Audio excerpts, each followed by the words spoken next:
Long before humans ever set sail, when the oceans were deeper, darker, and ruled by giants, one predator towered above all. The Megalodon, a monstrous shark, longer than a city bus, with a bite force stronger than Tyrannosaurus rex. It was the undisputed king of the sea.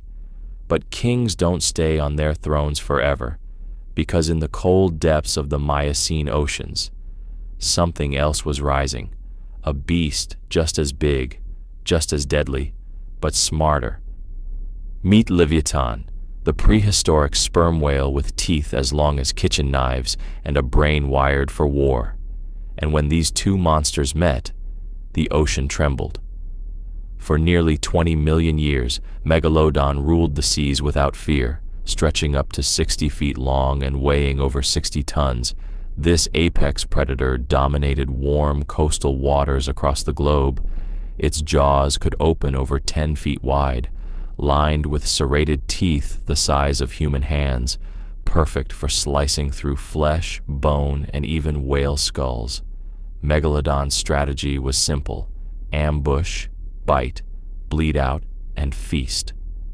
With powerful muscles and the ability to generate incredible burst speed, it could ram into prey with the force of a freight train. It hunted massive early whales like Cetatherium and Basilosaurus, often targeting them at the belly or tail to immobilize them. Nothing rivaled it until now. Around 12 million years ago, a new contender surfaced in the deep oceans. Leviathan melvillei, named after Herman Melville, author of Moby Dick, was no ordinary whale. This creature stretched up to 57 feet long, nearly matching the Megalodon in size. But where the shark relied on brute force, Leviathan brought something new to the game: intelligence. It wasn't a filter-feeding baleen whale.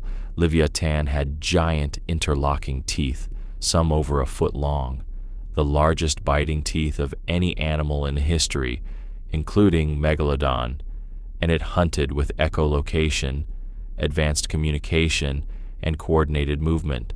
This wasn't just a predator, this was a hunter with a brain. The stage was set in the warm Miocene oceans, rich in marine life and teeming with opportunity. Both Megalodon and Leviathan hunted the same prey, medium to large whales. Inevitably, they crossed paths. Fossil records suggest they shared overlapping ranges, especially near ancient coastlines of what is now Peru, Chile, and parts of the Atlantic. These weren't chance encounters. These were clashes of giants.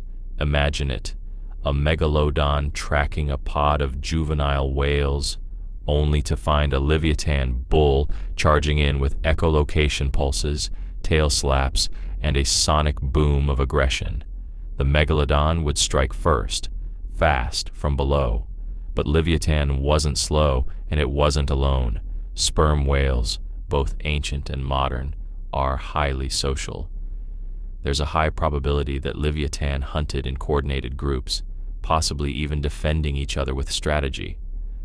Megalodon had never faced organized resistance before. Leviathan wasn't just dangerous because of its size or teeth. It was a mammal with a mammalian brain. That meant problem-solving skills, parental care communication, and potentially strategy. Its skull was built for ramming and biting, with powerful neck muscles and reinforced bones. Unlike the Megalodon, which aimed to disable, Leviathan aimed to kill. One calculated strike to a shark's gills or eyes, and the game was over. But more importantly, Leviathan didn't tire the way Megalodon did.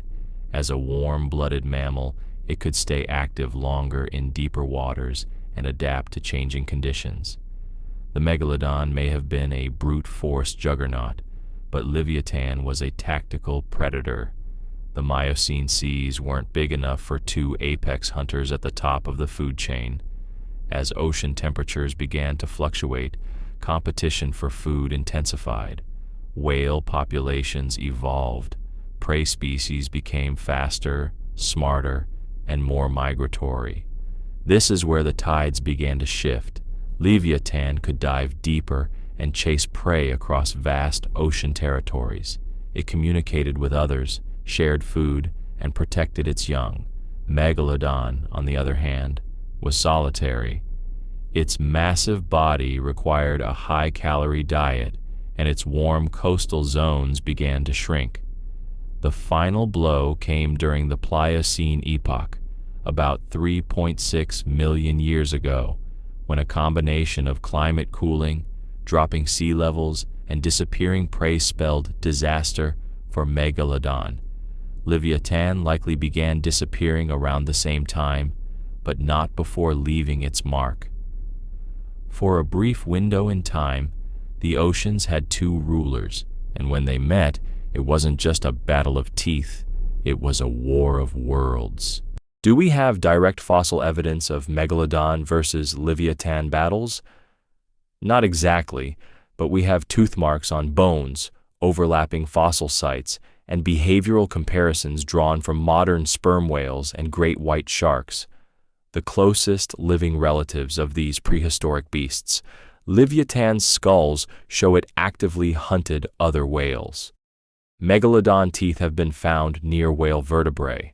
Their reins overlapped for millions of years, and while Megalodon may have been the larger predator, Leviathan had something that scared it: a strong sense of community, a level of brain power, and most importantly, the capacity to fight back. Unlike other prey, Leviathan could turn the hunt around, and in a direct confrontation, it might not just escape, it might kill. That's why Megalodons feared it, not because of size, but because for the first time, the hunter wasn't alone. Today, both Megalodon and Leviathan are gone. Their bones lie silent beneath layers of sediment scattered across ocean beds. But the war they fought still echoes in the behavior of their descendants. Modern sperm whales still show aggression toward large predators and even work together to fend off orcas. Great white sharks still flee from danger. Their DNA remembers. It's a ghost memory of a time when the oceans boiled with giants, when the world's largest shark met the sea's smartest hunter and learned that fear isn't always about size. In the end, it wasn't brute force that ruled the deep. It was the one predator Megalodon could never outmatch: the mind.